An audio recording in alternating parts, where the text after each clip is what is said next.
Naku, hindi ko talaga alam bakit namin ito pinag-uusapan. Eh, nakalimutan ko na siya. Ay! Aray ko. Nakalimutan, na-post ka lang nung last month. Sobrang nakalimutan. Ito po si Alwin Ignacio, the diva that you love. Kasama ko ang aking kaibigang Ultra Maldita. Hi, this is Alex Brosas. Ito po ang The Kitty Show, ang tayo na talaking showbiz edition. Sa iba pong mga portal, pinangangalanakan na ito bilang isang bulag na pitak. Isang bulag na chika na merong isang aktor na nagdadalawang isip daw ang kaniyang kasulukuyang network kung i-renew pa o hindi. Eh kami sa The Kitty Show, names kami.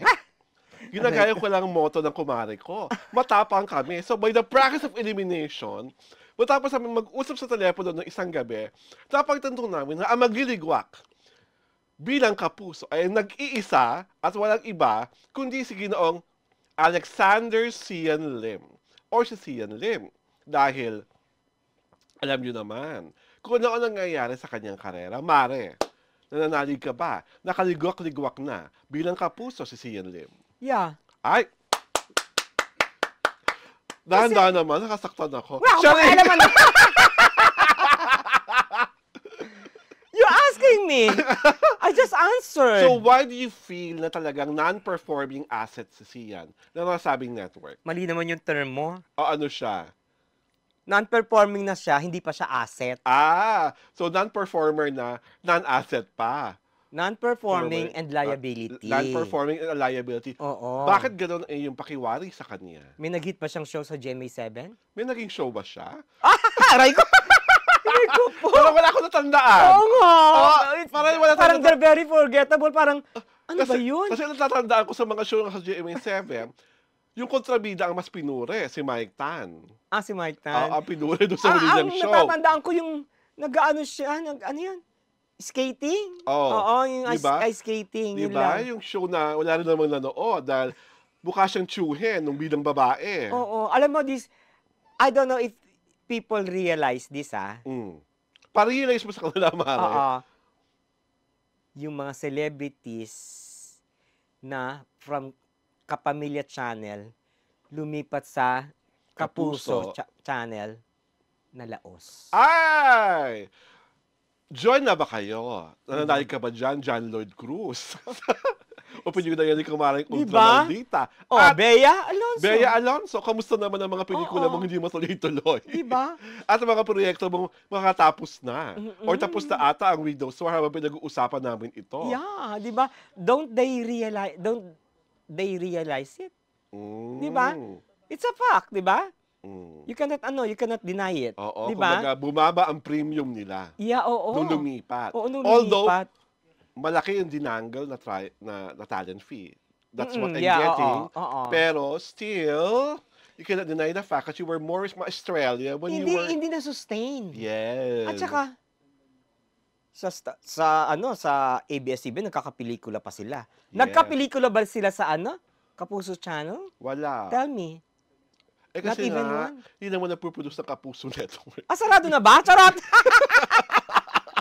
Uy, na-produce sila, collaboration na lang Puro nga collaboration. Hindi sila nagagamble ng Isa yan sa, I think, pinakamaling executive, isa yan sa executive decision ng nasabing network na mali. May GMA Films ka. Produce ng pelikula para sa mga talento nyo. Para mas lalong lumawak ang mas lalo silang makilala ng mga tao. Kasi ang nangyayari kadalasan, kayo lang po nakakilala ng mga artista nyo. Oo nga. Tsaka kasi parang, don't hate me for this pero parang hindi umaakyat. Diba? Si Jillian Ward, how long has she been with GMA7? Pagbigyan mo raw muna yung may Ilongga girl, kapapalabas pa lang raw sa TV. Hintayin mo muna. What's my Ilongga girl? Hintayin mo, mataas raw ang rating, te. Ha? Oo. According to who? According to, their official, ano ba tawag doon? Bayarang Alipin, charot. After the official ratings provider. Diba? Basta sa akin, as far as the career of Cian Lim is concerned, hindi ko alam kung anong gusto niyang gawin. Dahil busy siya ngayon sa pagiging piloto. Oo.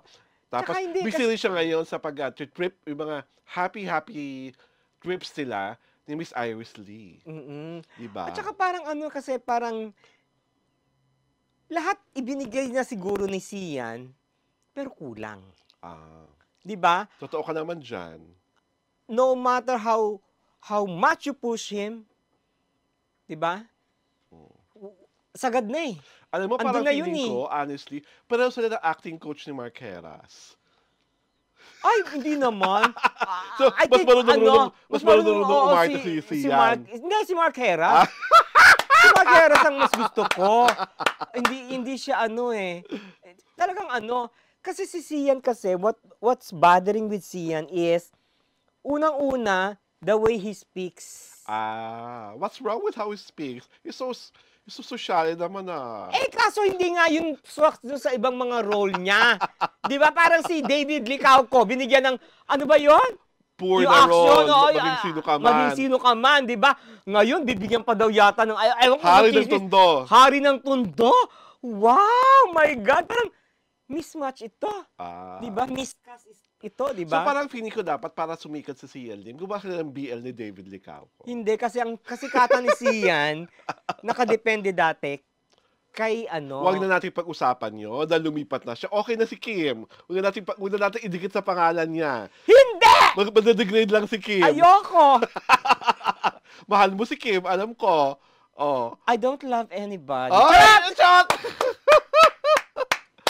Naka-move on na si Kim, so huwag na natin idikit sa pangalan ni Sia. Kasi para naman kalawang ang pangalan ni Sia nowadays. Ha? Diba? Parang kalawang na ang pangalan niya. Nakakahiya ka naman sa gintong-gintong karera ni Kim kung ididikit mo pa ang pangalan niya. Aray ko! Diba? Sobrang naman kumove on na si Kim. Sia lang hindi nakaalagwa. Oo nga, Oh, no? diba? Parang ano eh, parang forever shadow siya eh. Diba tandaan nyo, nakailang pelikula kasi Sia dinirect? Nakadalawa. Yung Mediano Gibbs, Flape. Oo. Yung pelikula with, sa Thailand oo. na horror daw, Oo. Flape. Flape. Ilang pelikula na rin ang binigay sa kanya ng Viva, na bida siya. Yeah. Yung bida kasama niya kay Julia Barreto. Yung Brillante Mendoza pa ang nag-direct. Flape na Flape. Oo. Yung pelikula nila tungkol sa reincarnation ni Raisa Senon.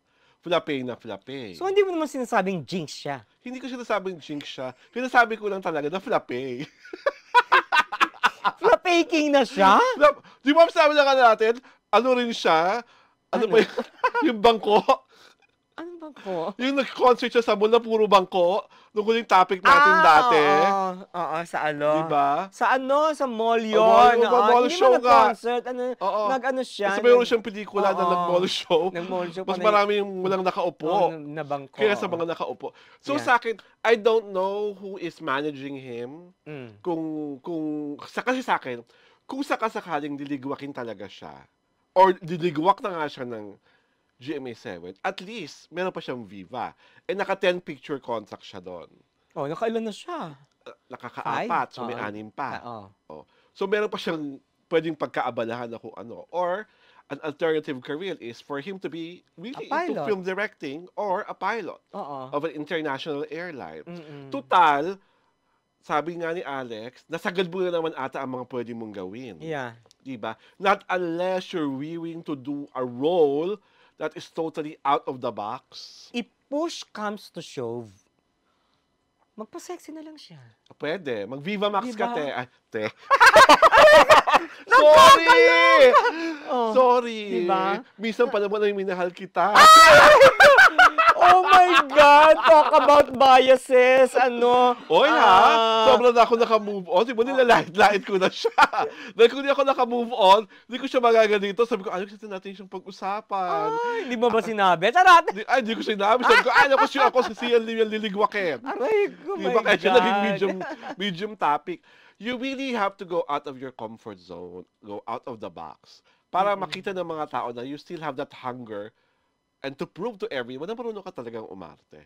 Oo, kasi ano yun, that's the point. Kasi ang point, alam mo, he doesn't know how to act. Ang pwede mo na lang kasing next year gawin, father roles. Taray? Wala pang anak, father roles na? Father roles na. Diyos Di ko, ba? Day. Bakit? Ano pa bang magagawa niya at this point in time? Hindi, dapat ano eh. Ano? Para matuto siyang umarte, 'Di ba, isabak mo sa action yung sinasapak-sapak siya. Nag-action na yan dati, naging pulis na Ah, yan. gano'n? 'Di ba, 'di marunong Oo. bumarel. Ay! Oh my God! Updated ka talaga sa career niya, my O, 'di God. ba, kasi ka-close kami dati. Well, Well. Ito po si Alwin Ignacio, the diva that you love. Kasama ko ang aking kaibigang ultra maldita. hi, this is Alex Brosas. Siyempre pa, ito po ang The Kitty Show, ang tayo na talakayan showbiz edition.